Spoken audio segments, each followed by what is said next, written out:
इस सीन में हम लोग देखते हैं रोनी बताता है गुड मॉर्निंग, सुबह के 3 बज रहे हैं। जून उठते हुए कहता है क्या बकवास है। फिर वह बेड से उठता है और अंगड़ाइयाँ लेता है। फिर जून को कुछ महसूस होता है और बताता है हालांकि मैं केवल कुछ ही घंटे सोया, लेकिन क्योंकि मैं बहुत अच्छी तरह सोया हूँ। जून को सोते हुए कहता है इसलिए मैं बहुत ही फ्रेश महसूस कर रहा हूँ। जून रोनी से पूछता है कोई मजाक तो नहीं है ना। रोनी बताता है मैं मजाक नहीं करता। जून को सोते हुए बताता है वाह यह तो गहरी नींद का एहसास है। रोनी जितना मैं सोचूं तुम उससे ज्यादा बेहतर हो। रोनी बताता है धन्यवाद जून, अभी पढ़ाई का समय है। जून बताता है वाह तुम्हारे बोलने का तरीका बिल्कुल मेरे हाई स्कूल टीचर जैसी है। रोनी बताता है मुझे नहीं पता कि तुम्हारी हाई स्कूल टीचर कैसे थे। जून अपने मन में सोचता है रोनी के उत्तर से हमें कुछ बातें अनुमान लगा सकते हैं। मैं अपने ब्रेन और नर्वस सिस्टम रोनी के साथ साझा कर सकता हूँ, लेकिन मेमोरी और थॉट नहीं। जून बताता है हालांकि रोनी ऐसा कर सकता है, लेकिन इससे रोनी का अस्तित्व खत्म हो जाएगा। जून बताता है खैर इस समय वैसे भी यह कोई समस्या नहीं है। जून बताता है इम्पोर्टेंट बात यह है कि मैं डॉक्टरी क्षेत्र की सबसे उन्नत एआई से हमेशा जुड़ा रहता हूँ 24/7, इसलिए मैं किसी भी बीमारी का इलाज कर सकता हूँ।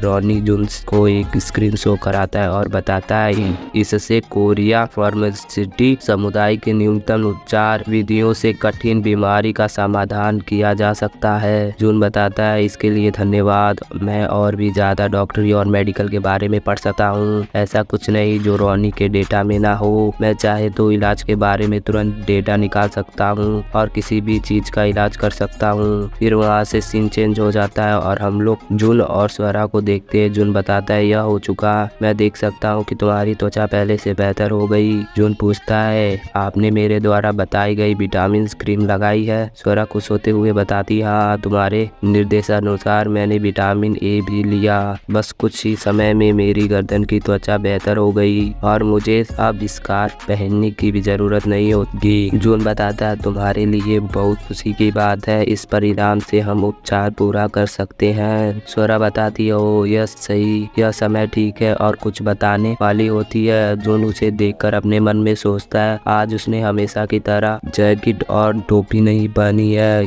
क्या उसने अभी अभी कोई फोटो शूट करवाया है। जून उसे देखकर अपने मन में सोचता है वह जिस तरह के कपड़े पहनती है उससे वह एक महान व्यक्ति की तरह दिखती है और उसके ड्रेस को देखकर जून ब्लश करने लगता है। रोनी बताता है तुम्हारा हार्ट रेट बढ़ रही है और तुम्हारी मांसपेशियां सिकुड़ रही है, यह बहुत खतरनाक है। जून अपने मन में सोचता है रोनी बुरी तरह सोच रहा है। जब कोई पुरुष किसी खूबसूरत महिला को देखता है तो यह एक स्वाभाविक प्रक्रिया है। रोनी बताता है विपरीत लिंग के प्रति आकर्षित महसूस करना सामान्य रूप से होने वाली शारीरिक प्रक्रिया मानव जाति को बनाए रखने के लिए जरूरी है। रोनी स्वरा को स्कैन करके बताता है स्वरा के बारे में मेरी टिप्पणियों के अनुसार स्वरा आप ही की तरह शारीरिक प्रक्रिया हो रही है। जून सोचता है मेरे जैसी शारीरिक प्रक्रिया। जून हैरानी से कहता है क्या बकवास है। स्वरा बताती है मैं वास्तव में तुम्हें यह बताना चाहती हूँ डॉक्टर। फिर रोनी बताता है जून शांत हो जाओ, तुम्हारी हार्ट रेट 168 से भी अधिक हो गई।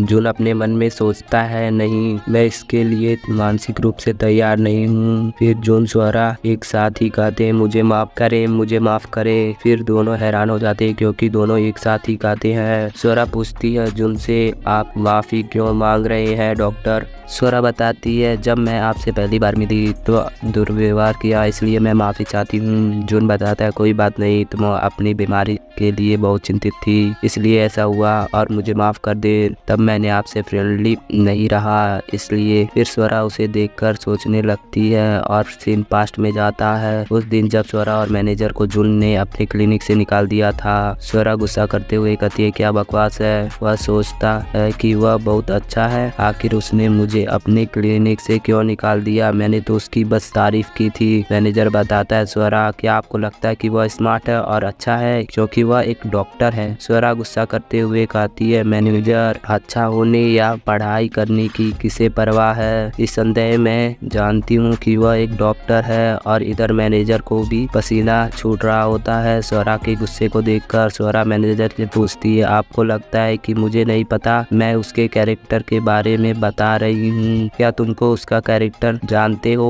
मैनेजर बताता है, लोग अक्सर दूसरे लोगों की पर्सनालिटी को आते हैं क्योंकि उनको लगता है सामने वाले लोगों की पर्सनालिटी बिल्कुल भी अच्छी नहीं है। और इधर स्वरा उस पर जोर जोर से चिल्लाती है। फिर से सीन प्रेजेंट में आता है। स्वरा अपने मन में सोचती है, मैंने सोचा था जुन अपने परिवार के सहयोग से एक अच्छा डॉक्टर बना, लेकिन मैनेजर ने जो कहा, जुन अपनी माँ की बीमारी के कारण जुन ने अपनी डॉक्टरी की पढ़ाई छोड़ दी और इस क्लिनिक में काम करने लगा ताकि वह अपनी माँ की बीमारी को ठीक कर सके। फिर से वह दोनों एक साथ ही सांस छोड़ती और इसे देखकर यह दोनों फिर से हैरान हो जाते हैं। जून बताता है, सॉरी मैं किसी भी चीज के लिए चिंतित नहीं हूँ। पीछे से रॉनी बताता है, जून आपकी हार्ट रेट बहुत तेजी से बढ़ रही है। स्वरा बताती है, बकवास, हाँ मुझे समझ नहीं आता कि मैं इतनी चिंतित क्यों हूँ। फिर वह दोनों एक दूसरे को देखकर हंसने लगते हैं और बाहर से मैनेजर भी सोचता है, अंदर से इतनी हंसने की आवाज क्यों आ रही है। स्वरा बताती है, नहीं आप कड़ी मेहनत करने वाले व्यक्ति हैं, मैं आपका बहुत आभारी हूँ। मैं किस तरह आपको धन्यवाद दूंगी। इसलिए डॉक्टर, मैं अपनी इच्छा व्यक्त करने के लिए तुमको एक गिफ्ट देना चाहती हूँ। जून हैरानी से सोचता है अपने मन में एक गिफ्ट, और इसी के साथ ये एपिसोड खत्म कर लेते हैं और अगले एपिसोड में देखेंगे क्या गिफ्ट है। और अगर तुम लोगों को कोई और मांगा पसंद आ रहा हो तो उसे भी कमेंट में करो, मैं उसे भी एक्सप्लेन करूंगा।